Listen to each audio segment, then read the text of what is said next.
अचानक सारे घरों को लॉकडाउन कर दिया जाता है क्योंकि इंसान धीरे धीरे मॉन्स्टर्स में बदलते जा रहे थे। आखिर ऐसा क्यों? क्या ये कोई वायरस की वजह से है? तो जानेंगे आज की कहानी में, जो है south Korean television series sweet home season 1। तो कहानी शुरू होती है साउथ कोरिया को दिखाते हुए और ये समय है सितंबर 2020 का। एक ब्रिज के पास हम पूरे आर्मी को देखते हैं जो तैनात थे और हथियार लेकर रेडी थे। वहाँ कई सारे डेड बॉडीज होते हैं और फिर अचानक हम कुछ मॉन्स्टर्स को देखते हैं और उनके बीच हम एक लड़के को देखते हैं जो धीरे धीरे आर्मी की तरफ बढ़ रहा था। उसकी हालत बहुत ही बुरी थी और आर्मी के लोग उस लड़के को रुकने के लिए कहते हैं, लेकिन वो लड़का रुकता ही नहीं और मजबूरन उन्हें उस लड़के पर गोली चलानी पड़ती है, लेकिन फिर भी वो लड़का नहीं रुकता। अब कहानी जाती है 1 महीने पहले, यानी कि अगस्त 2020 में। चा यून सो जो कहानी का मेन कैरेक्टर है, वो अपने घर आ रहा था। वो जगह बिल्कुल खाली था। वहाँ एक सिक्योरिटी गार्ड होता है जो अपना काम कर रहा था, लेकिन तभी उसके औजार में से एक ब्लेड निकलकर एक होर्डिंग में लग जाता है और यूनसू बाल बाल बचता है और वो सिक्योरिटी गार्ड उसे बात करने लगता है। तो पता चलता है कि यूनसू यहाँ अपार्टमेंट नंबर 1410 में शिफ्ट हुआ है।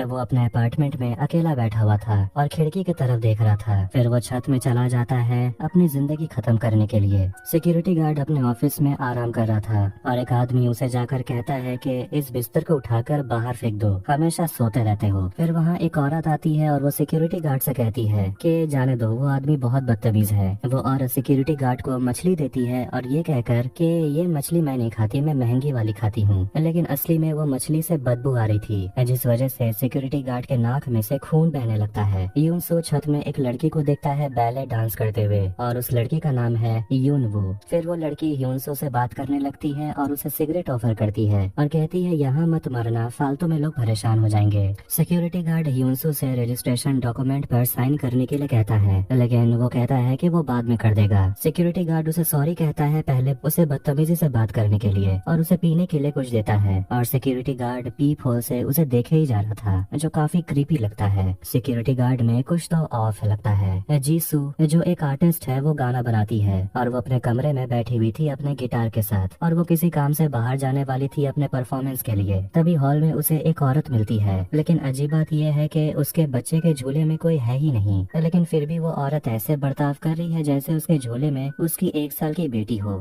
जीसू जे हुन नाम के आदमी से मिलती है जो उसे बताता है कि उस औरत की बेटी मर गई है और वो इस दर्द से अभी भी उभर नहीं पाई। दोनों लिफ्ट से नीचे जाते हैं और वो आदमी अपने बारे में बताता है कि वो यहाँ के लोगों को कोरियन भाषा सिखाता है। लिफ्ट से बाहर आने पर जे हुन एक दूसरे आदमी से टकरा जाता है। उसका नाम है सानवुक और उसके चेहरे पर अजीब निशान था। यूनवू के पैर पर डांस करने की वजह से अजीब सा निशान बन गया था और वहाँ उसका भाई आता है यून हायुक, जो उसे डांस क्लास के लिए फीस देता है, लेकिन वो लड़की कहती है मैंने पहले ही पैसे भर दिए। जब उसका भाई पूछता है कि तुम्हें पैसे कहाँ से मिले तो यून वो नहीं बताती और चली जाती है। सानवुक एक आदमी को टॉर्चर कर रहा था और उसे वो एक फोटो दिखाता है, लेकिन उस लड़के को कुछ भी याद नहीं आ रहा था, इसीलिए सानवुक उस आदमी के मुंह के अंदर सिगरेट डाल देता है। यूनसू के फोन पर एक फैन फेस्टिवल में आने का इन्विटेशन मिलता है जो कि अगस्त 25 को होने वाला था। यूनवू सानवुक से जाकर मिलती है और उसे पूछती है कि आखिर तुम करते क्या हो, तुम कोई गुंडा हो क्या? यूनसू के फोन पर उसके दोस्त का मैसेज आ रहा था जो किसी अजीब बीमारी के बारे में बात कर रहे थे, जिसमें सबसे पहले नाक से खून निकलने लगता है। फिर जब वो सो रहा था तो उसे मैसेज आता है कि उसके लिए एक पार्सल आया है, एक पैकेज जो बाहर रखा हुआ है। वो बाहर जाता है अपना पैकेज लेने के लिए, लेकिन वो देखता है कि हॉल में खाना बिखरा पड़ा था और वो अपनी पड़ोसी को देखता है जो अपनी कटी हुई बिल्ली का सिर अंदर ले लेती है और वो बड़े ही भयानक आवाज में कह रही थी मुझे भूख लग रही है। डर के मारे यूनसू अपने कमरे में छुप जाता है और दरवाजा बंद कर लेता है। फिर वो औरत दरवाजे पर आती है और रोते हुए कहती है मेरी मदद करो, मुझे बहुत डर लग रहा है, मुझे अंदर आने दो। लेकिन यूनसू उसे कहता है पहले तुम अपना हाथ दिखाओ। औरत एकदम वायलेंट हो जाती है और उसके नाक से खून निकलने लगता है, लेकिन थोड़ी देर में वो वहाँ से चली जाती है। यूनसू एक डंडा लेकर बाहर निकलता है और सांगवुक से मिलता है और उसे पूछता है क्या तुमने एक अजीब सी दिखने वाली औरत को देखा? और अचानक वो बेहोश हो जाता है। फिर वो इन्फेक्टेड औरत जीसू के दरवाजे तक आ जाती है और चिल्लाने लगती है कि दरवाजा खोलो, जिस वजह से जीसू बहुत ज्यादा डर जाती है और कुछ देर में वो औरत वहाँ से चली जाती है। यून हायुक रात में अपने काम पर जाने वाला था और वो अपनी बहन से कहता है कि सिर्फ नूडल्स मत खाना, कुछ हेल्दी खाना। जीसू सानवुक को बताती है कि उसे एक पागल औरत दिखने को मिली और उसे लगता है कि वो उस खिड़की से कूद गई होगी। यून हायुक जब दरवाजे तक आता है तो वो देखता है कि उनके बिल्डिंग का गेट बंद कर दिया गया है और वहाँ उसे एक औरत मिलती है, एक फायर फाइटर, और वो उससे पूछती है कि आपके मोबाइल में में नेटवर्क आ रहा है क्या? यून हायोक फोन करता है तो नेटवर्क नहीं काम कर रहा था। अब वो औरत उसे पूछती है कि तुम अभी अभी नीचे आ रहे हो, तुमने कुछ अजीब देखा? पता चलता है कि बिल्डिंग का पीछे का दरवाजा और पार्किंग लॉट का दरवाजा सब बंद कर दिया गया है। मतलब कि बिल्डिंग के अंदर रहने वाले सभी लोग अंदर ही लॉक हो गए हैं। फिर वो लोग किसी तरह मैनेजर के ऑफिस का ताला तोड़ते हैं और अंदर जाकर फोन ट्राई करते हैं। पता चलता है कि वो औरत एक फायर फाइटर है, उसका नाम है यी क्यूंग, और फोन पर सिर्फ एक ही आवाज आ रहा था कि वो सिर्फ इमरजेंसी सिचुएशन को हैंडल कर रहे हैं। मतलब कि इमरजेंसी सर्विसेज भी फिलहाल बिजी है। तब एक आदमी को दरवाजा खोलने का स्विच बोर्ड मिल जाता है और सभी दरवाजे के सामने खड़े हो जाते हैं बाहर निकलने के लिए। बटन दबाते ही गेट खुल जाता है, लेकिन बाहर एक भयानक सा लंबा सा अजीब सा दिखने वाला आदमी खड़ा था।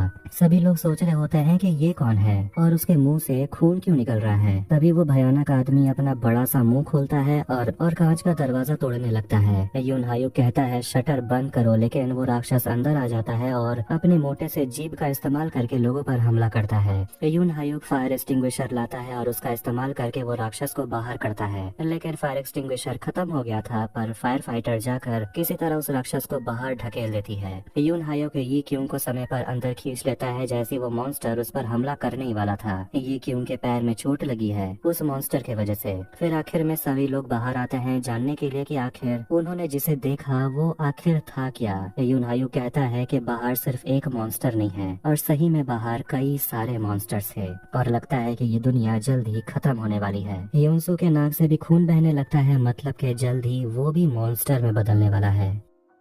अब हम 19 साल के यूनसू को देखते हैं जो हाई स्कूल में पढ़ता था और वो अपने कमरे में अकेला गेम खेल रहा था। उसके हाथ में एक निशान भी था, मतलब कि वो अपने साथ बुरा करने की कोशिश बहुत बार कर चुका है और उसके बगैर ही उसके मम्मी पापा उसकी बहन फैमिली ट्रिप के लिए चले जाते हैं और गाड़ी में मम्मी पापा झगड़ रहे थे और तभी एक ट्रक ड्राइवर के नाक से ब्लीडिंग होने लगता है और उसी ट्रक से यूनसू के परिवार का एक्सीडेंट हो जाता है और पूरा परिवार मर जाता है। फ्यूनरल में यूनसू चिल्लाने लगता है कि उसके पेरेंट्स उसे छोड़कर चले गए, उसके पास पैसे भी नहीं है, वो बिना पैसों के कैसे जिएगा। प्रेजेंट में जीसू यूनसू के पास बैठी होती है और उसके सिर पर हाथ रखकर देखती है कि उसका शरीर बहुत ही ज्यादा ठंडा है और उसके मॉनिटर स्क्रीन पर अलर्ट आ रहा था और सिम्टम भी लिखा हुआ था कि पहले नोज ब्लीड होता है। यूनवू को सांगवुक मिलता है और तभी उस पर वही इन्फेक्टेड औरत हमला करती है और उसे काट लेती है, लेकिन वो आदमी उसे उठाकर फेंक देता है और आखिर में उसे मार डालता है। यी क्यूंग उस आदमी का फोन चेक करती है जिसे उस मॉन्स्टर ने मार दिया था। वो उस आदमी का फैमिली फोटो देखकर इमोशनल हो जाती है। जीसू को भी सीढ़ी में वही इन्फेक्टेड सिक्योरिटी गार्ड मिलता है जिसका नाक से खून बह रहा था, जिसे वो अपने बेसबॉल बैट से मार डालती है। जेहुन वहाँ आता है और उसे कहता है कि उस आदमी से दूर रहना। एक औरत गेट के बाहर जाना चाहती है अपनी बेटी से मिलने के लिए, लेकिन यून हायोक गेट खोलने से मना करता है। तभी सभी के फोन पर अलर्ट आता है और सभी ये लोग सोच रहे होते हैं कि आखिर बाहर चल क्या रहा है।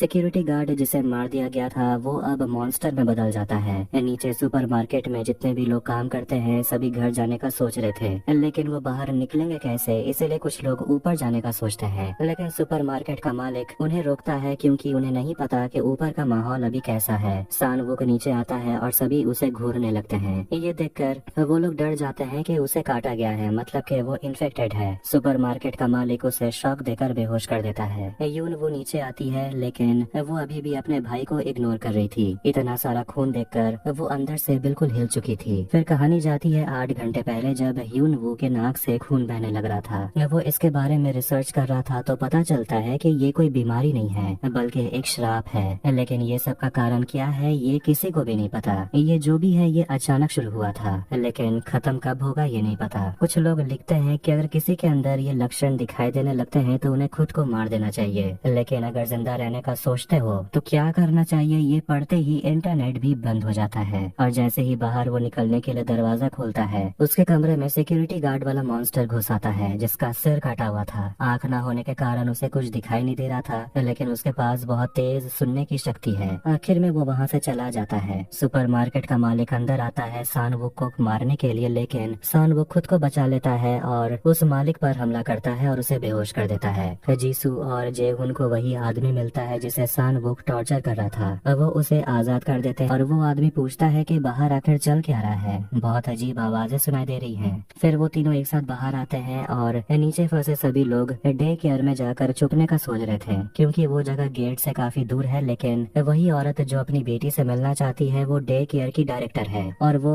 किसी को भी अपने डे केयर में जाने से मना करती है और वो भीख मांगती है, मुझे बाहर जाने दो, मुझे अपनी बेटी से मिलना है। यून हायो उस औरत को समझाता है कि बाहर मॉन्स्टर्स घूम रहे हैं, ना इंटरनेट है ना फोन सर्विस, आप अपनी बेटी को ढूंढेंगे कैसे? पहले खुद के बारे में सोचिए, आप जिंदा रहेंगे तभी आप अपनी बेटी को ढूंढ पाइएगा। जीसू एक कमरे में एक आदमी के डेड बॉडी को देखती है जो फांसी लगाकर मर गया था, जिसे देखकर उसे कोई अपना याद आ जाता है जो भी ऐसे ही मर गया था और वो अपना गिटार और अपना सारा म्यूजिकल इंस्ट्रूमेंट जीसू के लिए छोड़ गया था। दोनों उस डेड बॉडी को ढक देते हैं और जेहून उस मरे हुए इंसान के लिए प्रेयर करता है। यूनसू खिड़की के नीचे वाला अपार्टमेंट में देखता है एक आदमी अपने दोनों बच्चों से कह रहा होता है कि वो नीचे जाएगा मदद मांगने के लिए, लेकिन तभी वहाँ पर एक भयानक मॉन्स्टर आ जाता है और उन दोनों बच्चों के पापा को मार डालता है। फिर वही मॉन्स्टर यूनसू के कमरे में घुस जाता है और उसे जकड़ लेता है, लेकिन अचानक वो मॉन्स्टर मर जाता है। पता चलता है ये उसका पड़ोसी है जिसने उस मॉन्स्टर को मारा और वो लिखकर यूनसू से बात करता है और उसे समझाता है कि ये मॉन्स्टर्स कभी नहीं मरते और पूछता है क्या तुम उन दोनों बच्चों को बचाना चाहते हो। वो घायल आदमी जीसू और जेहून से अलग हो जाता है क्योंकि वो कहता है कि वो अपना ख्याल खुद रख सकता है। नीचे सभी लोग डे केयर में जाकर छुपते हैं और सभी एक दूसरे से अपना इंट्रोडक्शन देते हैं। यून वो सांगवू के पीछे जा रही थी और वो उस लड़की से कहता है कि नीचे जाओ और मेरे से दूर रहो, लेकिन इतनी आसानी से वो लड़की उसका पीछा नहीं छोड़ने वाली। वो दोनों सीढ़ी के रास्ते ऊपर जा रहे थे। यूनसू अपने पड़ोसी डूसिक से मिलता है और उसे पूछता है कि मैं उन बच्चों को कैसे बचाऊं। डूसिक उसे दिखाता है कि वो अपाहिज है और वो उसकी मदद नहीं कर सकता। सुपरमार्केट का मालिक अपनी पत्नी को पीटता है क्योंकि उसकी पत्नी बहुत देर से गायब थी और कहता है सुपरमार्केट से अंडा लाने के लिए। डूसिक यूनसू के लिए एक हथियार बनाता है मॉन्स्टर से लड़ने के लिए और कहता है उन मॉन्स्टर्स को मारा नहीं जा सकता, लेकिन तुम उनसे खुद को बचा कर रखना। यूनसू आखिरकार बाहर निकलता है उन दोनों बच्चों को बचाने के लिए और रास्ते में उसे बहुत सारे मॉन्स्टर्स मिलते हैं जैसे कि वो सिक्योरिटी गार्ड। सुपरमार्केट में सारा सामान बिना इलेक्ट्रिसिटी के खराब हो रहा था। इसका गुस्सा भी वो आदमी अपनी पत्नी पर निकालने वाला था, लेकिन फायर फाइटर उनके बीच में आ जाती है। यून हायुक ये क्यों से कहता है थोड़ी देर मैनेजमेंट रूम में बैठने के लिए, क्योंकि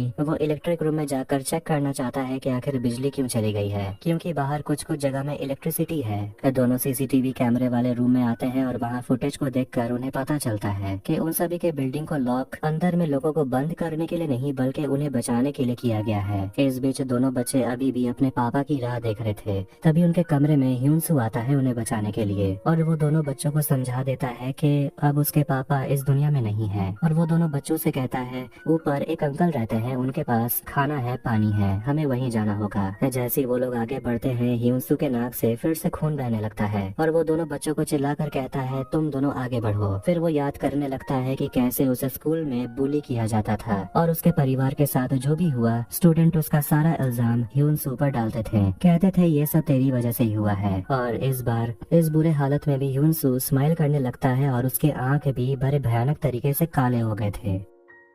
फिर एक फ्लैशबैक में देखते हैं ह्यूनसू अपने फैमिली के साथ घूमने के लिए जा रहा होता है और उसके पापा काफी गुस्से में थे कि उसके बेटे के पास तो फैमिली के लिए टाइम ही नहीं है, सिर्फ हमेशा वो कमरे में घुसा हुआ रहता है और गेम खेलते रहता है। ह्यूनसू फिर अपने पापा से झगड़ने लगता है और अपनी बहन और अपनी माँ पर भी काफी गुस्सा होता है और उनके गाड़ी का एक्सीडेंट हो जाता है बिल्कुल पहले की तरह। ह्यूनसू हॉस्पिटल में एडमिट होता है और उसे आखिरकार होश आता है काफी लंबे समय के बाद। उसके अंकल उसे मिलने आते हैं और वो अपने अंकल को बताता है कि मैंने एक बहुत बुरा सपना देखा था, बहुत ही भयानक। उसके अंकल उसे बताते हैं कि तुम्हारा परिवार तो नहीं बच सका। उसके अंकल उसे समझाते हैं कि अब तो तुम अपनी जिंदगी के साथ कुछ अच्छा कर लो, तुम्हारे परिवार को सुकून मिलेगा। ह्यूनसू एक रात आईने में खुद को ही देखता है, लेकिन वो बड़े ही डरावने तरीके से हंस रहा था। उसका आंख पूरी तरह से काला हो चुका था। कहानी प्रेजेंट में आती है जब उन दोनों बच्चों के सामने एक बहुत ही बड़ा सा मोटा सा मॉन्स्टर आ जाता है। ह्यूनसू उस मॉन्स्टर को पकड़ लेता है और बच्चों से कहता है भाग जाने के लिए। फिर जैसे वो मॉन्स्टर मॉन्स्टर ह्यूनसू पर हमला करता है, वहाँ जे हुन पहुँच जाता है और अपने तलवार से उस मॉन्स्टर पर हमला करता है। जीसू जे हुन मिलकर ह्यूनसू को बचा लेते हैं और वो उन दोनों से पूछता है कि वो दोनों बच्चे कहाँ हैं। जीसू घबरा रही होती है कहीं ये लड़का मॉन्स्टर तो नहीं, क्योंकि वो इन्फेक्टेड है। ह्यूनसू उनसे मदद मांगता है दोनों बच्चों को ढूंढने में। दोनों बच्चे ऊपर के तरफ जा रहे थे, लेकिन तभी उन्हें सीढ़ी पर वही सिक्योरिटी गार्ड वाला मॉन्स्टर मिलता है। लेकिन दोनों बच्चे बिल्कुल शांत रहते हैं और वो मॉन्स्टर वहाँ से चला जाता है। तभी पीछे से वही मोटा वाला मॉन्स्टर आता है, जिसकी आवाज सुनकर सिक्योरिटी गार्ड भी आ जाता है और वो मॉन्स्टर सिक्योरिटी गार्ड वाले मॉन्स्टर पर हमला करता है। दोनों मॉन्स्टर लड़ रहे थे। मौका देखकर दोनों बच्चे भाग जाते हैं। वो दोनों अपार्टमेंट का दरवाजा खटखटाते हैं ताकि उनकी जान बच जाए, लेकिन उनकी आवाज को सुनकर मोटा मॉन्स्टर बाहर आ जाता है। लेकिन बीच में वहाँ एक औरत आ जाती है, वही जिसका बच्चा मर गया था। ये क्यों को मेंटेनेंस रूम में इलेक्ट्रिसिटी स्विच मिल जाता है, जिससे पूरे बिल्डिंग में इलेक्ट्रिसिटी वापस आ जाता है। सान वुक खुद के शरीर को टेप कर रहा था और वो पूरी तरह से इन्फेक्टेड हो चुका था, लेकिन फिर भी वो मॉन्स्टर नहीं बना। टीवी पर इमरजेंसी ब्रॉडकास्टिंग आ रहा था, जिस पर प्रेसिडेंट कह रहे होते हैं कि ये मॉन्स्टर्स बहुत ही खतरनाक हैं और लोगों को अपने घर के अंदर ही रहना होगा। और तभी प्रेसिडेंट को भी कुछ होने लगता है और वो मॉन्स्टर बन जाते हैं। वो मोटा मॉन्स्टर उस औरत को मार के गिरा देता है और वो औरत अपने सामने अपने बच्ची को देखती है, लेकिन वो मॉन्स्टर उस बच्ची को अपने पैर से कुचल देता है और अपने मौत को करीब देखकर वो औरत कहती है कि मैं तो पहले से ही जानती थी कि मेरा बच्चा मर चुका है। फिर वो मॉन्स्टर उस औरत को मार देता है। यूनसू जे हुन जीसू वहाँ पहुँच जाते हैं और उन दोनों बच्चों को बचा लेते हैं, लेकिन वो जैसे ही मॉन्स्टर उन सभी पर हमला करने ही वाला था, वो इन्फेक्टेड औरत जाग जाती है और मॉन्स्टर पर हमला करती है। जे हुन उस मॉन्स्टर को अपने पीछे दौड़ाता है। इस बीच ह्यूनसू उन दोनों बच्चों को लेकर सुरक्षित डूसिक के अपार्टमेंट पहुंच जाता है। भागने की वजह से वो मोटा मॉन्स्टर काफी ऊंचाई से नीचे गिर जाता है और वो इन्फेक्टेड औरत इन्फेक्टेड होने के बावजूद नॉर्मल हो जाती है। मतलब कि कहीं न कहीं वो ह्यूनसू की तरह हो गई थी और जीसू उसे उठने में मदद करती है और वो अभी भी उन दोनों बच्चों के बारे में ही फिक्र कर रही थी। जीसू जेहुन को ढूंढती है जो अभी भी जिंदा है और उस पर वो चिल्लाती है कि लगता है तुम्हें मरने का बहुत शौक है। फिर दोनों जीसू के कमरे में आते हैं और जेहुन उसे पूछता है कि तुम्हारा कमरा क्या हमेशा इतना ही गंदा रहता है, और उसके गिटार को देखकर पूछता है क्या तुम इसे यहीं छोड़ दोगी। गिटार को लेकर वो दोनों कमरे से बाहर निकलते हैं। यून हायुक अपनी बहन को ढूंढ रहा था तो वहीं उसकी बहन यूनवू अपने पैर को चेक करती है, जिसमें एक अजीब सा निशान हो गया था डांस करने के वजह से। फिर वो अपने कॉस्ट्यूम को देखती है और चाकू से अपने कॉस्ट्यूम को खराब कर देती है। डूसी के अपार्टमेंट में सभी लोग बैठकर खाना खा रहे थे और आपस में बातचीत कर रहे थे कि यून को देखते हैं जो कि बेसमेंट में होती है और वो एक ककून में ढकी हुई थी। यून हायुक और वो सोल्जर सोच रहे होते हैं कि आखिर वो फायर फाइटर अभी तक लौटी क्यों नहीं, इलेक्ट्रिसिटी तो कब कहा गया। यून हायुक उसे कांटेक्ट करने की कोशिश भी करता है लेकिन कोई फायदा नहीं होता। डूसी के अपार्टमेंट में सभी सो रहे होते हैं और लोग बारी बारी से पहरा दे रहे थे। यूनसू जीसू से कहता है कि मैं इन्फेक्टेड हूँ और अगर मैं मॉन्स्टर बन जाता हूँ तो मुझे मार देना। जीसू भी कहती है अगर मैं मॉन्स्टर बन गई तो तुम मुझे मार देना। अब आखिरकार सुबह हो जाती है और सुपरमार्केट का मालिक अपना दुकान बंद करके रखता है ताकि लोग फोकट में उसका सामान न ले ले। तभी वहाँ एक आदमी आता है जिसे सानवुक टॉर्चर कर रहा था और वो सभी के लिए फ्री में खाना लाया है जिसे वो लोगों में बांट देता है। तभी अचानक स्पीकर पर एक म्यूजिक बजने लगता है और मालिक घबराने लगता है कि आवाज सुनकर वो बड़े जीभ वाला मॉन्स्टर वापस आ जाएगा। यून हायुक जब रेडियो पर बात करने में बिजी था तो वो औरत अपनी बेटी को जो ढूंढ रही थी वो चुपके से गेट खोलने का बटन दबा देती है। यून हायुक बिल्डिंग में जितने भी सर्वाइवर है सभी को फर्स्ट फ्लोर में आने के लिए कहता है क्योंकि अगर वो लोग एक साथ रहेंगे तो जिंदा रहेंगे। वो औरत गेट खोल देती है और अपनी बेटी को ढूंढने के लिए बाहर जाना चाहती है क्योंकि उसे अपने फोन पर लोकेशन मिल रहा था अपनी बेटी का। उसकी बेटी बाहर ही थी और वो सोल्जर उस लड़की को बचाने के लिए जाता है, लेकिन वो बड़े जीभ वाला मॉन्स्टर उन दोनों को ही मार डालता है। फिर वो लंबा वाला मॉन्स्टर अपने लंबे मोटे से जीभ से अंदर लोगों पर हमला करने वाला था, लेकिन यून हायुक बिल्कुल शांत खड़ा रहता है इसीलिए वो बच जाता है। जेहुन जीसो फर्स्ट फ्लोर जाकर चेक करना चाहते हैं कि आखिर वहाँ का सिचुएशन है कैसा। यूनसो भी उनके साथ जाना चाहता है और वो दोनों बच्चों से कहता है कि वो उन लोगों के लिए जरूर वापस लौटेगा। आज 18 अगस्त है और आज लॉकडाउन का चौथा दिन है। हम बिल्डिंग में रहने वाले कुछ और लोग को देखते हैं जो अपने कमरे को बैरिकेड कर रहे थे। एक लड़की यूरी और उसके बूढ़े पापा को देखते देखते हैं। वो बूढ़ा आदमी कहता है कि वो फर्स्ट फ्लोर जाकर मदद करना चाहता है। इस बीच फर्स्ट फ्लोर में कुछ लोगों को उस औरत के लिए काफी बुरा लग रहा था कि उसने अपनी बेटी को खो दिया। बेसमेंट में देखते हैं कि ये क्यूंग खुद को किसी तरह बचा लेती है। बेसमेंट में एक मॉन्स्टर था और उसी मॉन्स्टर के ककून में वो बंद थी और वो वेंट के रास्ते बाहर आने लगती है, लेकिन वो मकड़ी जैसा दिखने वाला राक्षस उसका पीछा कर रहा था। पर आखिर में वो किसी तरह खुद को बचा लेती है और एक कमरे में पहुंच जाती है। उसे सांगवोन का कॉल आ रहा था, लेकिन उसका फोन गेट के दूसरी तरफ गिर गया था, इसलिए वो फोन नहीं उठा पा रही थी। अब आखिरकार ये क्यूंग वापस आती है और यून हायुंग को एक मुक्का मारती है और उसे कहती है तुम्हें पहले से ही पता था कि बेसमेंट में एक मॉन्स्टर था, तुमने जानबूझकर मुझे वहाँ भेजा। तभी हर जगह पूरे शहर में सायरन बजने लगता है और एक सोल्जर इमरजेंसी अनाउंसमेंट करती है और बताती है कि पूरे देश में 17 अगस्त से मार्शल लॉ लागू कर दिया गया है। मतलब कि देश में जितने भी अब फैसले होंगे वो अब मिलिट्री लेंगे। और वो सोल्जर बताती है कि उन्हें अभी तक नहीं पता है कि ये जो बीमारी फैल रही है इसका जड़ क्या है, लेकिन उन्हें लगता है कि ये इंसान की लालसा की वजह से हो रहा है और ये जितने भी मॉन्स्टर है उनमें पुनर्जीवित होने की शक्ति है।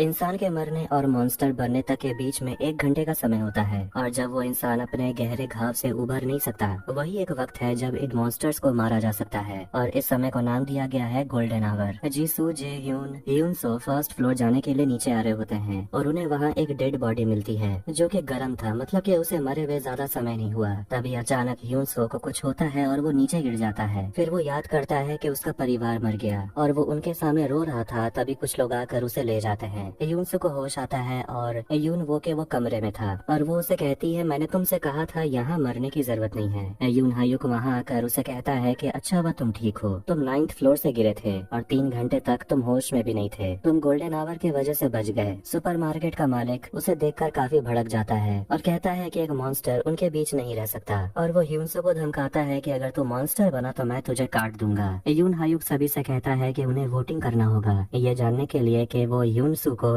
यानी कि एक मॉन्स्टर को अपने साथ रखना चाहते हैं या नहीं। सुपरमार्केट का मालिक कहता है इसमें सोचने का क्या है। वो वोट करता है कि वो इस लड़के को यहाँ से निकालना चाहता है। वो अपनी पत्नी को भी कहता है हाथ उठाने के लिए, वो भी जबरदस्ती। ये आदमी तो वैसे भी किसी औरत की इज्जत नहीं करता, लेकिन प्राइवेसी के लिए बैलेट वोटिंग होना जरूरी है। फिर वो औरत जिसकी बच्ची मर गई थी उसका आंख दोबारा से काला हो जाता है। वोटिंग होने के बाद 8 लोग चाहते हैं कि ह्यूनसो को निकाल दिया जाए और 8 लोग चाहते हैं कि उसे यहाँ रहने दिया जाए, लेकिन एक वोट काफी कंफ्यूजिंग है और ये ड्रॉ को तोड़ सकता था, लेकिन पता ही नहीं कि ये वोटर चाहता क्या था। इस वजह से सुपरमार्केट का मालिक काफी गुस्सा हो जाता है और कहता है एक मॉन्स्टर को हमें निकाल देना चाहिए क्योंकि मॉन्स्टर को मारना मर्डर नहीं होता। तभी उसी के नाक से खून बहने लगता है और वो बेहोश हो जाता है। सभी लोग बात कर रहे होते हैं कि आखिर ये सब चल क्या रहा है और एक लड़का कहता है कि ये बीमारी इंसान की लालसा की वजह से फैल रही है और वो मालिक काफी लालची था इसीलिए वो मॉन्स्टर बन गया। ह्यूनसू सुपरमार्केट के मालिक को बता देता है कि आप भी इन्फेक्टेड हो चुके हैं। वो मालिक ह्यूनसू से पूछता है कि तुम खुद को कंट्रोल कैसे रखते हो। ह्यूनसू मालिक से कहता है आप बहुत बेशरम हो। मैं कुछ ज्यादा नहीं कह सकता, लेकिन बस यही कहूंगा कि खुद पर काबू रखिए।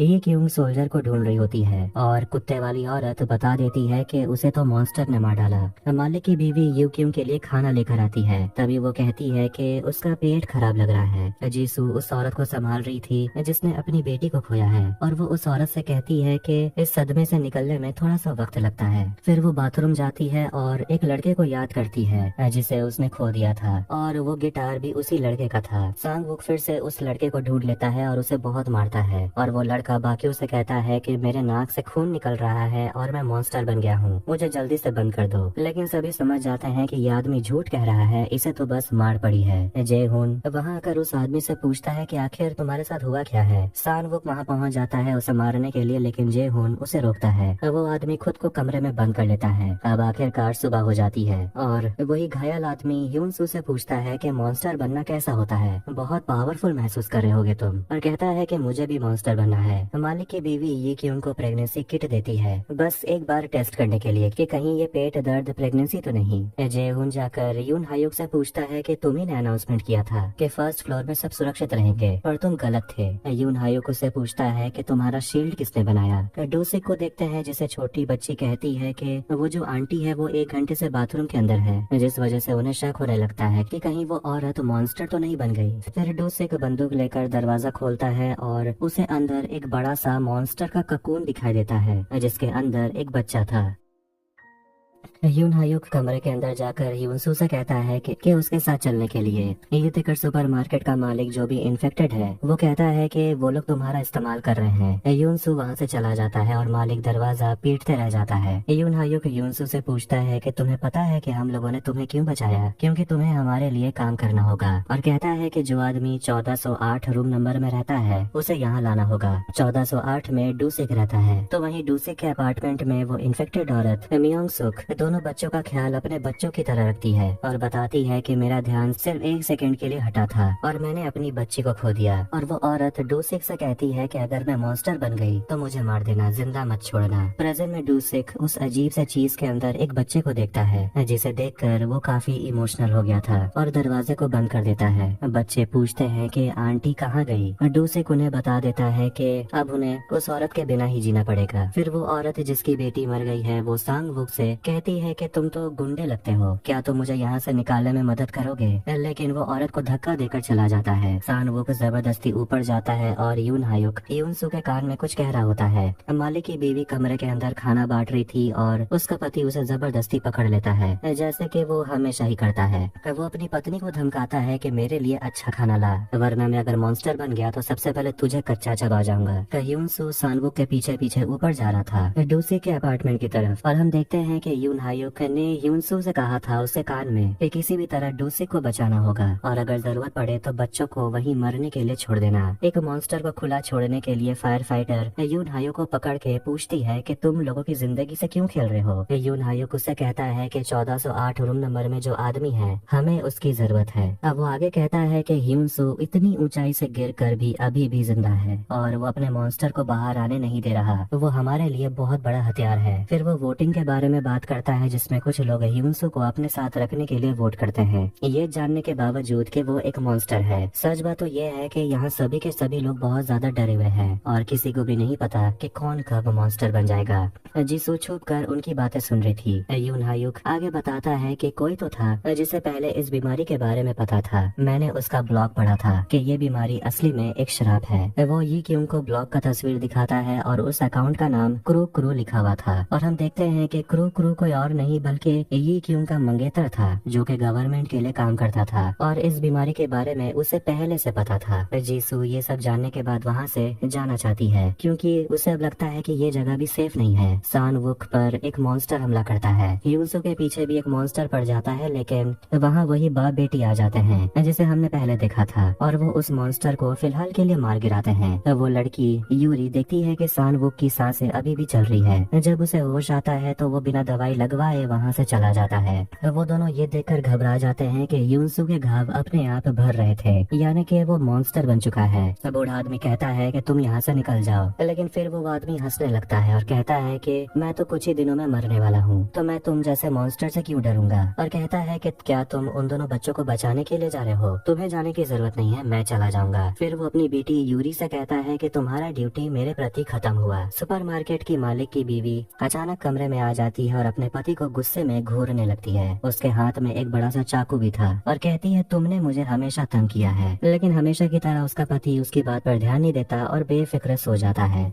वो घायल आदमी देखता है कि उसके पॉकेट में अपार्टमेंट का चाबी नहीं है, जो कि लड़ाई के वक्त सान वुक उसे चुरा लिया था। उसी चाबी का इस्तेमाल करके सान वुक उस आदमी के अपार्टमेंट में चला जाता है और वहाँ उसे कई सारे फोटोग्राफ्स लगे हुए दिखते हैं जिसमें कई सारे बच्चों को बंदी बना के टॉर्चर किया जा रहा था। तब जाकर समझ आता है कि आखिरकार सान वुक उस आदमी को इतना मार क्यों रहा था।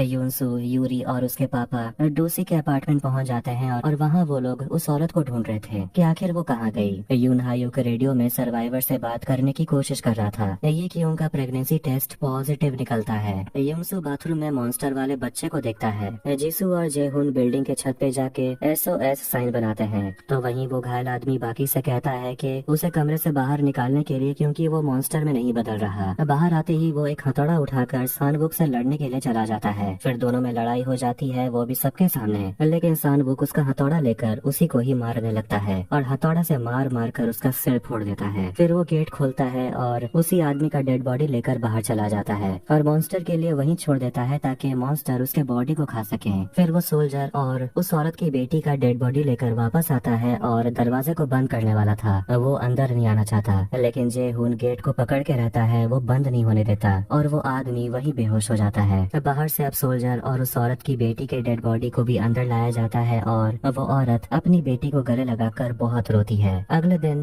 डे केयर में हम उन दोनों बच्चों को देखते हैं जो अपने पापा के आने का इंतजार कर रहे थे, लेकिन बड़ी बहन अपने छोटे भाई को समझाती है कि अगर वो हमारे पापा को लाएंगे तो हमें उन्हें देखकर बहुत तकलीफ होगी। फिर वहाँ वो औरत आती है और वो दोनों बच्चों को गले लगाकर बहुत रोने लगती है क्योंकि उसने अपनी बेटी को खोया है और उन दोनों बच्चों ने अपने पापा को। फिर वो सारे सर्वाइवर्स मिलकर उस सोल्जर और उस औरत की बेटी को दफना देते हैं। मालिक की बीवी ये क्यों से आकर पूछती है कि तुम अपने बच्चे के लिए क्या करोगी, क्या तुम उसे जन्म दोगी, लेकिन ये क्यों कहती है कि अब जो भी होगा मैं खुद संभाल लूंगी। यूंसू अपने मॉन्स्टर वाले अवतार में बदल जाता है और ऊपर की तरह बाकी मॉन्स्टर से लड़ने के लिए चला जाता है। तो वही बिल्डिंग के बाहर वो बड़े जीभ वाला मॉन्स्टर उसी आदमी को खा रहा था जिसे सानवुक ने मारा है। तभी उस मॉन्स्टर को एक बड़ा मॉन्स्टर आकर खा जाता है।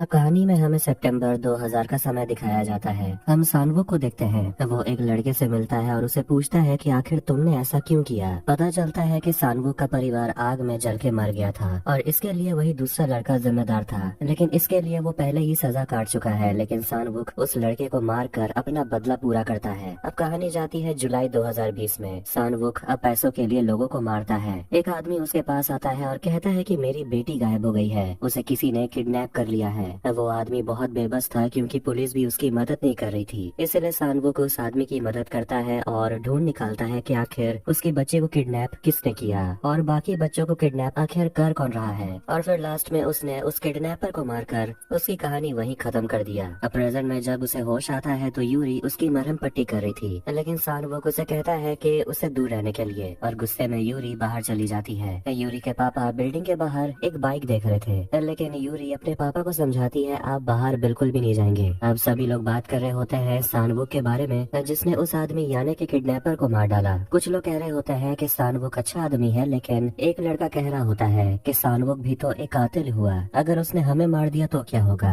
सानवुक अपार्टमेंट के चाबी को दफना देता है और उस बच्ची की फोटो को जला देता है जिसे वो ढूंढ रहा था, क्योंकि वैसे भी वो अब मर चुकी होगी। और वो अपने पैसे को भी जला देता है क्योंकि उसने अपना काम पूरा तो किया नहीं। कुछ समय के बाद जीसू इन्फेक्टेड हो जाती है और वो मॉन्स्टर में बदलने वाली थी। जेहुन अपना तलवार लेकर तैयार हो जाता है और आखिर में वो लोग उसे एक जाल में पकड़ लेते हैं। अब कहानी जाती है जून 2020 में। ये क्यूंग को देखते हैं जो फिजिशियन सानवुक के साथ फ्लर्ट कर रही थी, जो उसका मंगेतर भी है। तभी उसकी नजर पड़ती है उसके ब्लॉग पर, लेकिन सांगवोन तुरंत टॉपिक बदल देता है, लेकिन उसे लगने लगता है कि सांगवोन उसे कुछ तो छुपा रहा है। ये क्यूंग अब उस बिल्डिंग से जाना चाहती है और मालिक की बीवी उसे रोकती है क्योंकि इस हालत में उसका बाहर जाना ठीक नहीं होगा। लेकिन ये क्यूंग कहती है कि उसका जाना जरूरी है। यूनवू जीसू को ताना मार रही थी कि तुम तो मॉन्स्टर बन गई हो, लेकिन मॉन्स्टर को बाहर आने क्यों नहीं देती। एक समय ऐसा आएगा जब तुम खुद को संभाल नहीं पाओगी। जीसू उसे कहती है कि तुम भी बहुत जल्दी मॉन्स्टर बन जाओगी, तुम चुड़ैल जो हो। ये क्यूंग आखिर में अपने बाइक से निकल जाती है। जेहुन सानवुक को अल्कोहल पीने के लिए देता है और वो बताने लगता है कि उसे पहले भी अल्कोहल पीने की बहुत लत थी, लेकिन उसने खुद को कंट्रोल किया और भगवान के शरण में आने के बाद उसने अल्कोहल पीना छोड़ दिया। और वो सानवुक से कहता है कि अपनी लड़ाई करने का तरीका बदल लो, तुम्हें भी सुकून मिलेगा। जिन ओक दोनों बच्चों के लिए किताब लेकर आती है और उस किताब से वो छोटे बच्चे को पढ़ाना सिखा रही थी, और ये देखकर उस लड़के को भी काफी अच्छा लगता है। अब अगले दिन से सरवाइव करने के लिए सभी नियम फॉलो करने लगते हैं, जैसे कि कंट्रोल में खाना खाना, टेम्परेचर मेजर करना। यूनसू ऊपर सभी के अपार्टमेंट से जरूरी सामान लेकर आता है और वो खुद को एक कमरे में बंद कर लेता है। ड्यूसिक को ये सब देखकर अच्छा नहीं लगता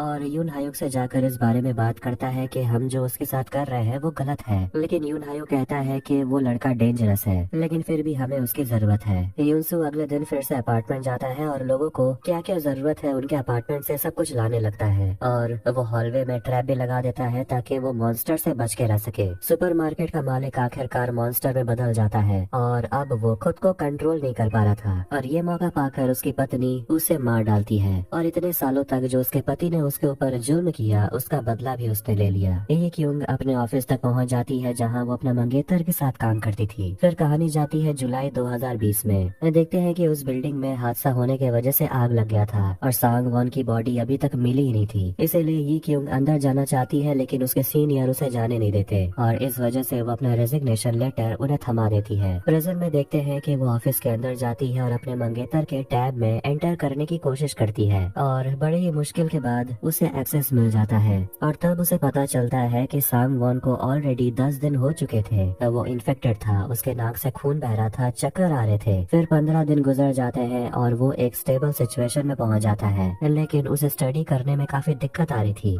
ये कि उनको ऑफिस में मिलिट्री के लोग पकड़ लेते हैं और उसका मुंह ढककर उसे ले जाते हैं। बिल्डिंग के अंदर सर्वाइवर सोच रहे होते हैं कि उनका खाना अब जल्दी खत्म होने को है, पानी भी खत्म हो सकता है। जीसू यून हायो को कह रही होती है कि लोगों का सब्र का बांध टूट रहा है। यून हायो कहता है ये तो बस शुरुआत है। जीसू उसे पूछती है कि तुम खुद को शांत कैसे रखते हो, क्या तुम्हें लगता है कि हम बच पाएंगे। यूनसू पूरी कोशिश करता है कि मॉन्स्टर उस पर हावी ना हो, और जब उसे होश आता है तो यूनवू उसके पास बैठी होती है और उसके हाथ पर कटे हुए निशान को देखकर वो उसे पूछती है कि आखिर तुमने ऐसा क्यों किया। यूनसू कहता है अपने वजह से। यूनियू उसे कहती है अब तुम अपनी मरहम पट्टी खुद से कर लो। यूनसू उसे कहता है कि मैं खुद से ठीक हो जाऊंगा, लेकिन वो लड़की कहती है कि तुम्हें इस तरह से देखना मुझे अच्छा नहीं लगता, तुम समझते क्यों नहीं हो, कितनी कॉम्प्लिकेटेड है ये लड़की। जीसू और यून हायुक यूनसू के कमरे में जा रहे थे, लेकिन यूनवू उसे रोकती है और कहती है कि उस लड़के को अकेले ही रहने दो, और वो जीसू से झगड़ा करने लगती है। यून हायुक अपनी बहन को चुप रहने के लिए कहता है और उसे थप्पड़ लगा देता है। जब यूनवू अपने भाई से ये कहती है कि तुम मेरे सगे भाई भी नहीं हो, यून हायुक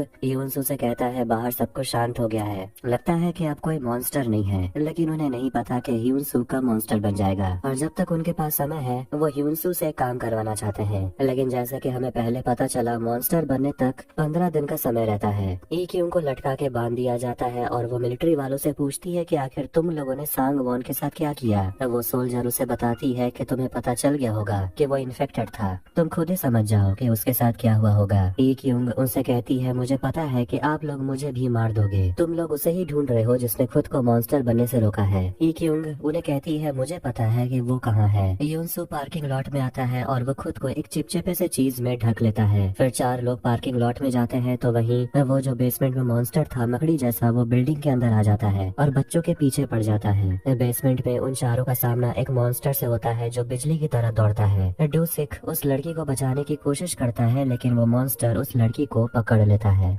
पार्किंग लॉट में यून हायुक, यूनसू, जीसू और जेहुन सान वो किसी तरह मॉन्स्टर से छुपकर अपनी जान बचा रहे थे, और किसी तरह वो चारों गाड़ी में बैठ जाते हैं। यून हायुक गाड़ी को भगाता है बावजूद इसके कि उसके पास ड्राइविंग लाइसेंस नहीं है। वैसे भी अब पूछने वाला कौन है। फिर उनकी गाड़ी क्रैश हो जाती है और फिर उन्हें उतर कर बहुत सारे मॉन्स्टर से लड़ना पड़ता है। तो वहीं हॉल के अंदर वो मकड़ी जैसा मॉन्स्टर एक ट्रैप में फंस जाता है। डूस एक छोटी लड़की से कहता है भागने के लिए। डूसी के पैर पर वो मॉन्स्टर हमला कर देता है, लेकिन उसकी जान बचाने के लिए यूरी और यून वो वहाँ आते हैं और दोनों को देखकर बाकी सारे सर्वाइवर्स भी वहाँ आ जाते हैं मदद करने के लिए। और फिर वो लोग किसी तरह मिलकर एक रस्सी के सहारे मॉन्स्टर को पकड़ लेते हैं, लेकिन वो मॉन्स्टर बहुत ज्यादा ताकतवर था। फिर पार्किंग लॉट में सभी वापस आकर डूसी को सुरक्षित जगह ले जाते हैं और यूनसू अपने मॉन्स्टर पावर का इस्तेमाल करके उस राक्षस को मार डालता है। और उसका चेहरा देखकर सभी लोग थोड़े बहुत डर गए थे और वो चुपचाप अपने कमरे के अंदर चला जाता है। लेकिन जब लोग उसे कहते हैं कि अब तुम्हें अपने कमरे के अंदर कैद होने की जरूरत नहीं है, लेकिन फिर भी प्रिकॉशन के लिए यूनसू खुद को कमरे में बंद कर लेता है। यूरी बाद में सभी का इलाज करती है। फिर वो सानवू के पास जाती है और उसे फर्स्ट एड बॉक्स दे देती है और उसे कहती है कि तुम्हें देखकर लगता है तुम जीना ही नहीं चाहते, लेकिन कम से कम दूसरों के सामने ये जाहिर तो मत होने दो, लोग जिंदा रहना चाहते हैं। सानवू उसे पूछता है कि ऐसे दुनिया में कौन जिंदा रहेगा। यूरी जवाब देती है कि जब तक हम जिंदा हैं, हमारा फर्ज है कि इंसानियत को भी हम जिंदा रखें। सानवुक उस लड़की को अपना इलाज करने देता है, लेकिन वो देखती है कि सानवुक किसी तरह अपने घाव के ऊपर पूरा टेप मारकर काम चला रहा था, जिसे देखकर उसे काफी बुरा लगता है। यूनसू आता है खाना लेने के लिए तो उसे लोग घूरते ही रहते हैं, जो उसे अच्छा नहीं लगता। यूरी के पापा सानवुक और यूनसू को अपने साथ बैठाकर खाना खाने के लिए कहते हैं और उन दोनों का लटका हुआ चेहरा देखकर उनका भी भूख मर गया था और वो अपना पेट में चीरा का निशान दिखाते हैं और कहते हैं कि मेरे शरीर के अंदर सारे ऑर्गन्स खराब हो चुके हैं। डॉक्टर ने कहा था कि मैं 6 महीने जिंदा रहूंगा, लेकिन अब तो 6 महीने से ज्यादा हो गया।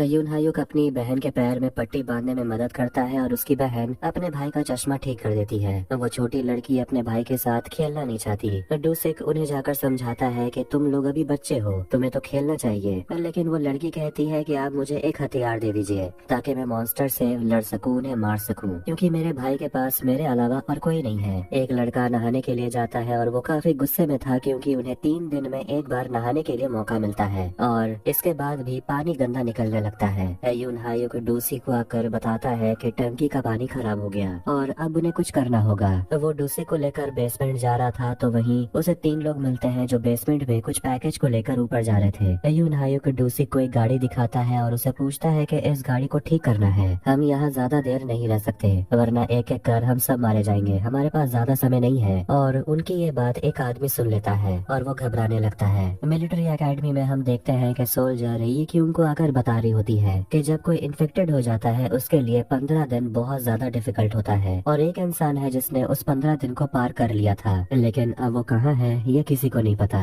और वो ये क्यों से पूछती है कि तुमने जिस लड़के की बात की वो भी 15 दिन पार कर चुका है। वो आदमी जो छुप कर बातें सुन रहा था वो कंट्रोल रूम में जाकर देख लेता है कि अपार्टमेंट में खाना और पानी की कमी है, इसलिए वो यून हायुक और बाकियों से जाकर कहता है कि मैं तुम लोगों को यहाँ से जाने नहीं दूंगा, मुझे कार की चाबी दो, मैं अकेले यहाँ से जाऊंगा। सान वुक उस आदमी को मारता है और वो आदमी चिल्लाने लगता है कि हम सब यहाँ मरने वाले हैं। यूरी के पापा उसे आकर कहते हैं कि वो लोग जो डर के मारे सबसे पहले बेवकूफी करते हैं वही लोग मारे जाते हैं जैसे कि तुम। यून हायुक फिर सभी को बताता है कि उन्हें यहाँ से बाहर निकलना ही होगा क्योंकि उनके पास सिर्फ 5 दिन का खाना बचा है। उनका प्लान है ग्रोसरी स्टोर में जाने का, इसलिए जो काबिल होगा वही बाहर जाएगा क्योंकि बाहर जाना काफी डेंजरस है। जीसू गिटार बजा रही थी और ह्यूनसू को उसका धुन पसंद आता है और पूछता है कि ये गाना कौन सा है। जीसू कहती है कुछ सोचा नहीं है, बस ऐसे ही गिटार मिला तो बजाने लगी। ह्यूनसू को धुन सुनकर ऐसा लगता है कि जैसे वो अपने घर पर है। जीसू ये सुनकर इस गाने का नाम स्वीट होम रख देती है। जीसू इसके बाद तुरंत बाथरूम जाती है, लेकिन यूनवू पहले से ही अंदर थी और यूनवू जीसू से कहती है थोड़ा सा इंतजार करने के लिए, लेकिन जब वो बाहर निकलती है जीसू बेहोश हो चुकी थी। फिर यून हायुक जो कुछ समय के लिए मेडिकल स्कूल जा चुका है वो पता लगाता है कि जीसू को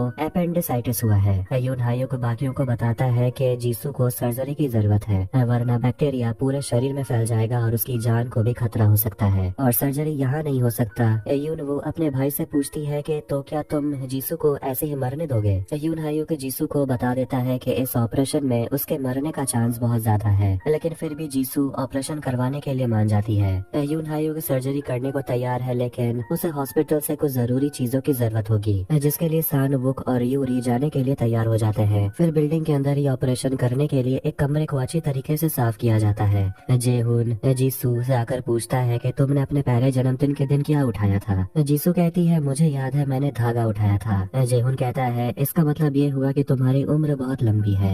यूरी, ह्यूनसू और सान वुक बिल्डिंग के बाहर निकलते हैं मेडिकल का सामान लाने के लिए। ह्यूनसू अपने स्कूल के दिनों को याद करता है जब उसे एक लड़का बुली करता था, हर दिन उसे मारता पीटता था। वो लड़का और उसके दोस्त ह्यूनसू को बहुत मारते थे और उसे पूछते हैं कि तेरे पापा तुझे बचाने के लिए कुछ करेंगे कि नहीं। वो लड़का ह्यूनसू से कहता है तेरे पापा मेरे पापा के कंपनी में काम करते हैं, कहूँ तो तेरे पापा को काम से निकलवा दूं। ह्यूनसू को ये सुनकर बहुत गुस्सा आता है, लेकिन वो लड़का उसे पूछता है कि लगता है तेरे परिवार वाले तो उससे ज्यादा प्यार नहीं करते। ह्यूनसू के पापा स्कूल में आकर अपने बेटे के लिए माफी मांगते हैं, जबकि ह्यूनसू के साथ ही गलत हो रहा था, उसके तो कुछ गलती ही नहीं थी। उसके बाद दिन से ह्यूनसू को कोई बुली नहीं करता, क्लास में उससे कोई बात भी नहीं करता। एक दिन वो सभी बदमाश लड़के एक दूसरे लड़के को तंग कर रहे थे। गुस्से में ह्यूनसू उस बदमाश लड़के को बीच रास्ते में धक्का दे देता है और अगले दिन ह्यूनसू के पापा को जॉब से निकाल दिया गया था। फिर वो लड़का जिसे बदमाश लड़के तंग कर रहे थे, पता चलता है कि उसकी माँ मर गई और वो अपनी माँ के इलाज के लिए उन बदमाश लड़कों से पैसे मांग रहा था। अब गिल्टी महसूस करते हुए ह्यूनसू खुद को मारना चाहता था। प्रेजेंट में जैसे ही वो तीनों बिल्डिंग से बाहर निकलते हैं, मॉन्स्टर उनके गाड़ी पर हमला कर देता है।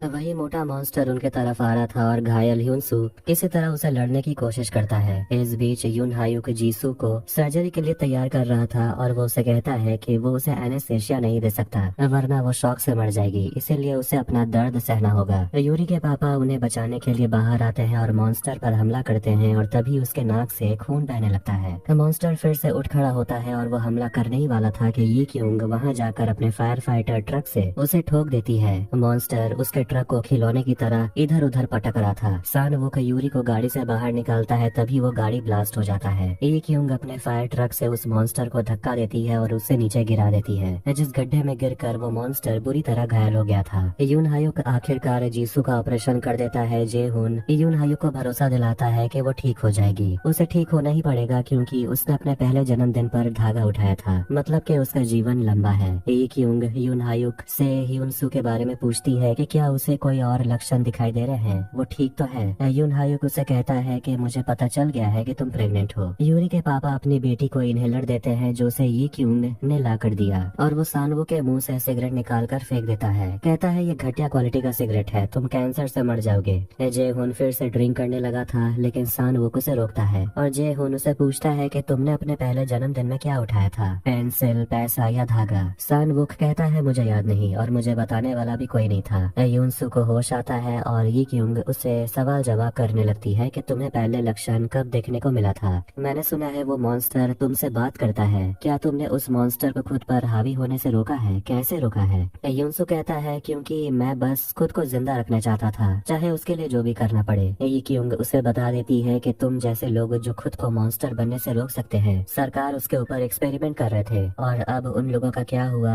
जिनके ऊपर एक्सपेरिमेंट्स किए गए ये किसी को नहीं पता। और वो कह देती है कि उसने सोल्जर को यूनसू के बारे में बता दिया है। पानी का इंतजाम हो जाने के बाद सभी नहाते हैं और मालिक की बीवी यहाँ कर बताती है कि उसे बाहर जाना है क्योंकि उसे भी लक्षण दिखाई दे रहे हैं, लेकिन कोई भी नहीं चाहता कि वो बाहर जाए। वो औरत अभी भी ये क्यूंग के लिए फिक्र कर रही थी और वो उसे कहती है कि तुम्हें अपने शरीर को गर्म रखना चाहिए, तुम प्रेग्नेंट हो। मालिक की बीवी को भी यूनसू वाले कमरे में रखा जाता है बंद करके और वो यूनसू से पूछने लगती है कि तुमने खुद को कैसे काबू में रखा है। अब मुझे समझ आ रहा है कि तुमने कितना कुछ झेला है। जिन ओक सभी लोगों के लिए वाइन लेकर आती है जो कि 4 साल पुराना है। सभी बहुत खुश हो जाते हैं। यून हायुक उन्हें आकर कहता है कि पीना है तो पी लो लेकिन अपने ड्यूटीज को मत भूलना। ये क्यूंग को वो सोल्जर एक डिवाइस दी थी, ट्रैकर डिवाइस, जिसके दबाने से उनका लोकेशन मिलिट्री को मिल जाएगा और वो जाकर यूनसू को पकड़ लेंगे। लेकिन इसके बदले में मिलिट्री वाले उसे उसके मंगेतर सान वॉन के बारे में बताएंगे कि आखिर वो कहाँ है। ये क्यूंग जब नहा रही थी तो उसके ऊपर कोई हमला करता है लेकिन वो उसे उठाकर पटक देती है। पता चलता है कि वो एक भागा हुआ सिपाही है।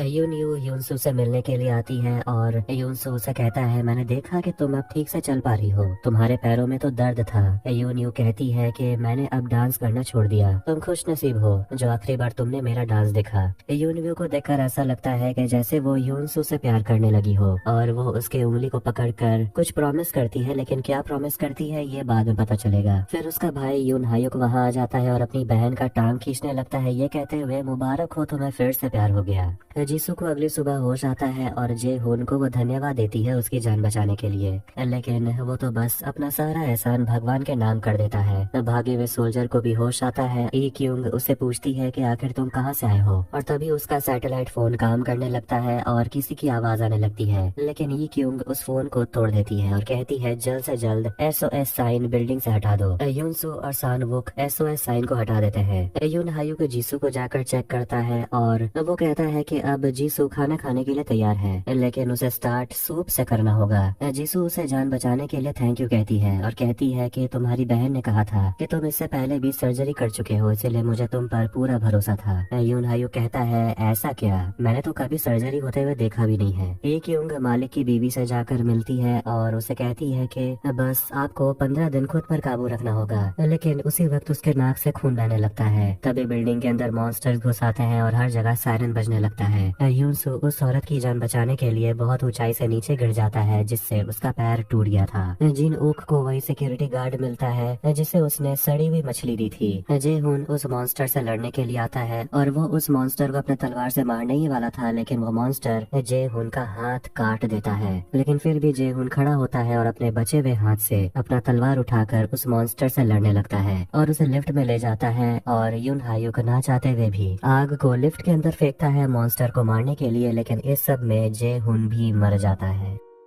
अब आखिर में सारे सर्वाइवर्स जे हुन को भी बाकी बॉडीज के साथ दफना देते हैं और उसे श्रद्धांजलि देते हैं। जीसू जो अब पहले से बेटर फील कर रही थी, वो ये सबसे बिल्कुल टूट चुकी थी और वो याद करती है जब अलार्म बजने लगा था तो जे हुन जीसू से अपने प्यार का इजहार करता है, वो भी बाहर जाने से पहले। जीसू याद करके बहुत रोने लगती है क्योंकि पहले उसका बॉयफ्रेंड उसे छोड़कर चला गया और अब जे हुन यून भी उसे बात करने आती है, लेकिन जीसू उसे कहती है कि तुम मुझसे नफरत करती थी वही करो, मेरे करीब मत आओ वरना वरना तुम भी मारी जाओगी। यून वो कहने लगती है कि वो अनाथ है और उसी के कहने पर उसके मम्मी पापा उसे डांस लेकर देखने के लिए गए थे, जबकि उसके पापा उसे कह रहे थे कि वो बहुत थके हुए हैं और इसी वजह से उनका एक्सीडेंट हो गया था और वो इसके लिए खुद को दोष देती है। यून हायू की लाइफ भी उसी के वजह से बर्बाद हो गई और वो मेरे डांस क्लास के लिए अपना पढ़ाई तक छोड़ दिया, लेकिन अब मैं डांस भी नहीं कर सकती क्योंकि मेरा पैर खराब हो गया है। अब तुम बताओ कि क्या मैं भी मनहूस हूँ। सांग वुक जेहुन के कब्र पर अल्कोहल डाल देता है क्योंकि जेहुन को अल्कोहल पीना जो पसंद था। मिलिट्री को रास्ते में कई सारे सोल्जर्स मरे हुए मिलते हैं, जिसे देखकर सोल्जर कहती है कि इन सभी को यहीं जला दो। फिर वो शहर के तरफ बढ़ने लगते हैं। यूरी के पापा ये क्यों को बताते हैं कि इस बिल्डिंग के नीचे कुछ तो है, शायद एक बंकर है, हमें पता लगाना होगा, हम कब तक मॉन्स्टर से लड़ते रहेंगे। तभी उन्हें बाहर से ट्रक आते हुए दिखाई देते हैं। वो ट्रक फ्रंट दरवाजे को तोड़ते हुए अंदर घुस जाता है और बहुत सारे आदमी उस ट्रक से उतरते हैं और वो उस भागे हुए सोल्जर को एक आदमी मार डालता है और उसके कटे हुए उंगली से ब्रीफकेस खोलने की कोशिश करता है, लेकिन वो ब्रीफकेस खुलता ही नहीं। फिर कुछ लोग अंदर चले जाते हैं बाकी लोगों को ढूंढने के लिए। यूरी के पापा को दो लोग पकड़ लेते हैं और यूरी के पापा छोटे बच्चे से कहते हैं कि मुझे कुछ भी हो जाए तुम छुपे हुए रहना। ये क्योंग उनके ब्रीफकेस को चुरा लेती है। सभी सर्वाइवर्स को एक गोल घेरे के अंदर रखा जाता है और कोई भी बाहर आएगा तो उसे शूट कर दिया जाएगा और उसी तरह एक लड़की को मार दिया जाता है। ये क्योंग अभी भी अपना काम करने में बिजी थी तो वहीं एक गुंडा जीसू को ढूंढ लेता है और वो उसके उस हिस्से को छूने लगता है जहाँ उसका ऑपरेशन हुआ था। उन गुंडों का लीडर जंग सियोप उन सभी से कहता है कि वो किसी को नुकसान नहीं पहुँचाने आया। यून हायुक उसे पूछता है कि तुम कहाँ से आए हो और वहाँ हुआ क्या था, जिस पर वो लीडर कहने लगता है कि वहाँ सभी मर गए। तो वो बताता है कि एक छोटा सा चर्च था और हमारी उम्मीदें थी कि उसके अंदर लोग जिंदा होंगे, लेकिन वो सभी लोग मर चुके थे। वो लोग एक दूसरे को मार डाल चुके थे।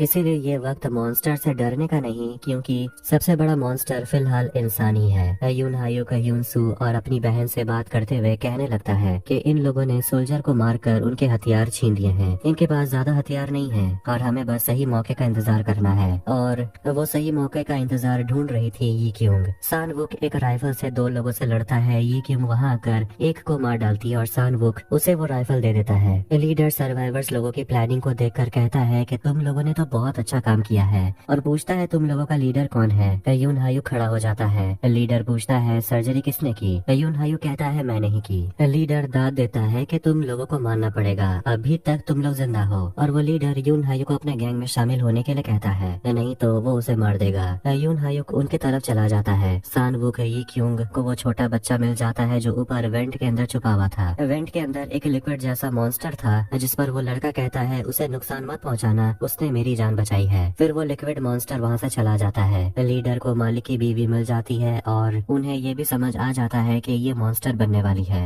यून हायुक उन्हें समझाता है कि ये हमारे लिए खतरा नहीं है, क्योंकि कुछ लोग खुद पर मॉन्स्टर को हावी होने नहीं देते। लेकिन फिर भी वो लीडर उस औरत को गोली मार देता है। गोली की आवाज सुनकर सभी लोग बाहर डर जाते हैं। ये क्योंग सान वुक गुंडों पर हमला करना चाहते हैं, क्योंकि अगर वो और रुके तो और लोगों की जान चली जाएगी। ये क्योंग एक गुंडे को मार डालती है और भगदड़ मच जाती है। फिर सभी लोग मिलकर गुंडों पर हमला करने लगते हैं। सान वुक भी अपने कुल्हाड़ी से लोगों को मार रहा था। फिर मालिक की बीवी जो मर गई थी वो जिंदा हो जाती है और मॉन्स्टर बन जाती है और उसे समझ नहीं आ रहा था कौन अच्छा है कौन बुरा, और वो ह्यूनसू को स्टैब कर देती है और ह्यूनसू उस औरत को मार डालता है। गुंडे लोग उस औरत के बॉडी को जला देते हैं इससे पहले वो फिर से जिंदा हो जाए और ह्यूनसू को वहाँ से ले जाते हैं और फिर से सभी को कैद करके रखा जाता है। फिर वही गुंडा यूरी से कहने लगता है जाकर जीसू की मदद करने के लिए, लेकिन वो मौका पाकर यूरी के साथ जबरदस्ती करने लगता है और जीसू उस गुंडे से लड़ती है, लेकिन वो उसके घाव पर लगातार मुक्का मारता है। फिर आखिर में यूरी जेहुन के तलवार से उस गुंडे को मार डालती है।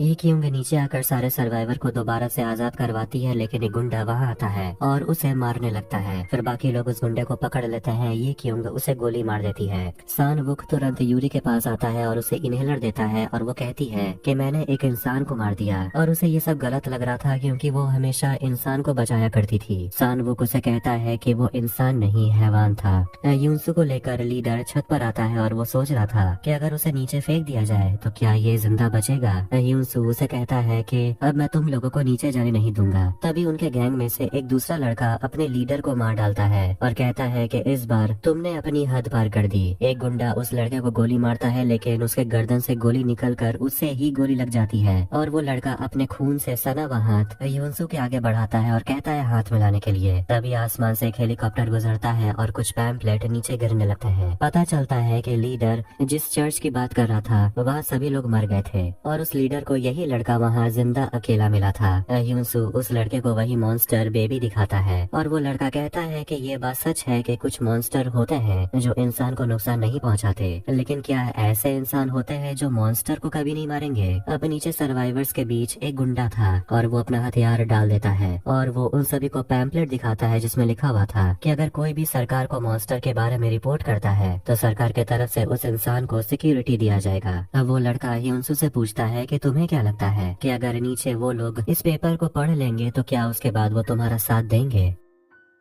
ह्यूनसू सभी से मिलने के लिए नीचे आता है पर लोग बंदूक लेकर उसका इंतजार कर रहे थे क्योंकि उन्हें लगता है कि ह्यूनसू मॉन्स्टर बन चुका होगा। वो दूसरा लड़का उई मियोंग उसे कहता है मैंने पहले ही कहा था कि यही देखने को मिलेगा और वो बाकियों को कहता है कि हमें गोली मारने से कुछ भी नहीं होगा। ह्यूनसू सभी को बताता है कि बंदूक नीचे करने के लिए और भरोसा रखने के लिए कहता है और उन्हें कहता है ये लड़का मेरे ही जैसा है। ह्यूनसू उई मियोंग से बात करता है और उसे पूछता है कि अब तुम क्या करोगे। उई मियोंग कहता है कि मैं उन लोगों को ढूंढने निकलूंगा जो मेरे जैसे हैं और ये सब खत्म हो जाने के बाद मैं कहीं बस जाऊंगा। उई मियोंग फिर पूछता है कि आखिर हमारा होगा क्या हम लोग कभी ठीक हो पाएंगे, इसलिए मैंने अपने ऊपर एक्सपेरिमेंट होने दिया। देखते हैं कि मिलिट्री अपनी पूरी कोशिश करती है उन लोगों के अंदर से मॉन्स्टर को निकालने में, लेकिन वो लोग कामयाब नहीं हुए और उसे लगता है कि शायद एक तरह से ये इंसान का एवोल्यूशन है। ह्यूनसू से वो कहता है कि तुम भी इस बात को मान लो कि हम लोग इंसान के साथ खुशी खुशी नहीं रह सकते। फिर कुछ लोग उस लिक्विड मॉन्स्टर पर आग बरसाते हैं उसे मारने के लिए, जिस पर वो छोटा लड़का रोने लगता है क्योंकि इस मॉन्स्टर ने उसकी मदद की उन गुंडों से छुपने में। ये सब देखकर ह्यूनसू को साफ साफ समझ आ जाता है कि इंसान और मॉन्स्टर एक साथ नहीं रह सकते। दोनों भाई बहन बात कर रहे होते हैं कि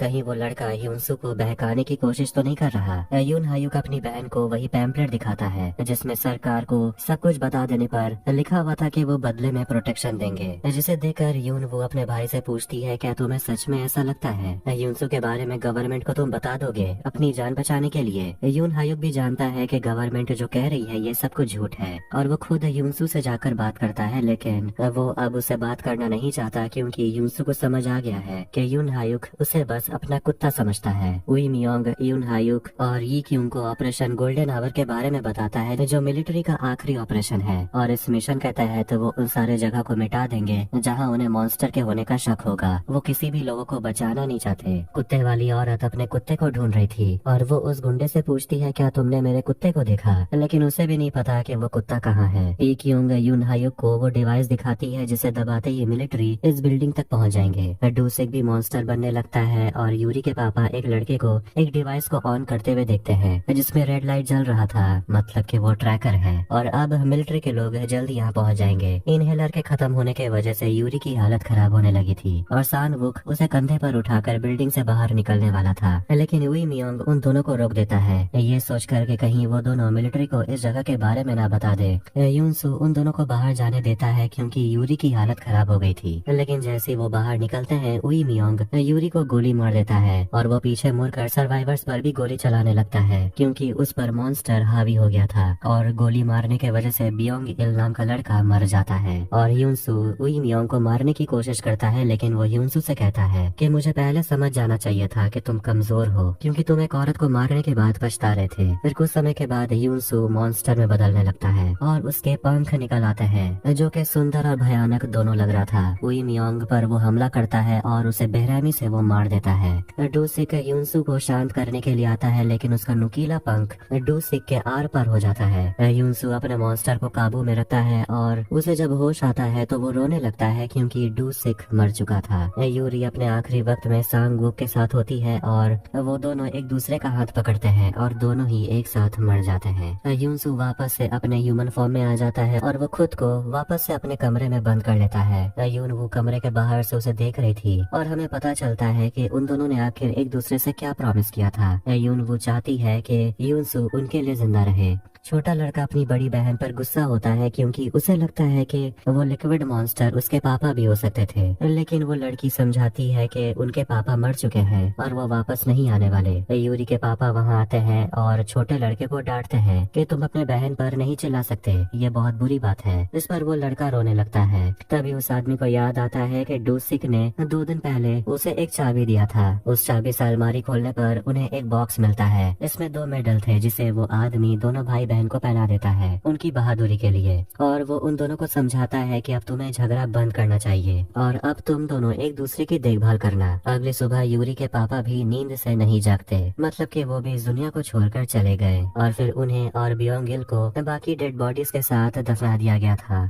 लेकिन मिट्टी खोदने पर उन्हें बेसमेंट मिल जाता है और यही तो यूरी के पापा ढूंढ रहे थे। तभी बर्फ पड़ने लगती है। अब शाम हो जाती है और बिल्डिंग के बाहर मिलिट्री के लोग पहुंच जाते हैं। ये वही सीन है जो सीरीज के शुरुआत में दिखाया गया था। वो आर्मी के लोग कह रहे होते हैं कि इन्फेक्टेड लोगों को हमारे हवाले करो और बाकी लोगों को सुरक्षित कैंप में रखा जाएगा। और वो गुंडा अपनी जान बचाकर बंकर के रास्ते भागने की कोशिश करता है, लेकिन वहाँ उसे बेसमेंट में ग्रेनेड मिलता है जो कि उसे गलती से ब्लास्ट हो जाता है। और ये आवाज को सुनकर मिलिट्री वाले समझ लेते हैं कि सर्वाइवर्स के पास हथियार है, इसलिए वो गोलियां चलाने लगते हैं और सभी लोगों को अंदर भागना पड़ता है अपनी जान बचाने के लिए। वो तुरंत बंकर में चले जाते हैं और यून हायुक अपनी बहन से वादा करता है कि वो यूनसू को ढूंढ कर लाएगा। यून हायुक यूनसू को बाहर जाने से रोकने की कोशिश करता है, लेकिन यूनसू बाहर चला जाता है। यून वो घबरा रही होती है कि उसका भाई अभी तक लौटा क्यों नहीं। यूनसू भी अभी तक नहीं आया, लेकिन ये क्योंग और बाकी लोग उसे जबरदस्ती अंदर ले जाते हैं जहाँ वो लोग सुरक्षित रह पाएंगे। यून हायुक अपनी बहन का वॉकमैन में गाना सुन रहा था और उसे एक फोटो मिलता है, उसका फैमिली फोटो, जिसे देखकर वो काफी इमोशनल हो जाता है। फिर वो पूरा बिल्डिंग ढहने लगता है और यून हायुक के फोटो के ऊपर खून के बूंदे गिरने लगती हैं। तो वहीं बाहर मिलिट्री के लोग यूनसू के ऊपर ओपन फायर करते हैं, लेकिन यूनसू को कुछ भी नहीं होता। बंकर के अंदर सर्वाइवर्स रास्ता ढूंढने की कोशिश करते हैं और वहाँ उस औरत को उसका कुत्ता मिल जाता है और उसी कुत्ते का वो पीछा करते हैं तो उन्हें बंकर से निकलने का रास्ता मिल जाता है। जैसे वो बाहर निकलते हैं मिलिट्री के लोग उन्हें गन पॉइंट पर पकड़ लेते हैं। मिलिट्री लोगों को इस बिल्डिंग के बारे में पता चल गया क्योंकि एक लड़के ने उस ट्रैकर के डिवाइस को दबा दिया था। लेडी ऑफिसर ये क्यों से कहती है कि लगता है तुम्हें अपने मंगेतर के बारे में नहीं जानना, इसलिए तुमने ट्रैकर को नहीं दबाया, और उसे वो एक और मौका देती है। फिर सारे सर्वाइवर्स को ट्रक में बैठा कर ले जाया जाता है और ये क्यों उन्हें कहती है खुद का ख्याल रखने के लिए, और वो अपने बाइक से कहीं चली जाती है। यूनसू को मिलिट्री ट्रक में होश आता है और वो देखता है कि ड्राइवर कोई और नहीं बल्कि सान वुक है। और इसी के साथ स्वीट होम सीजन 1 यहीं पर खत्म हो जाती है।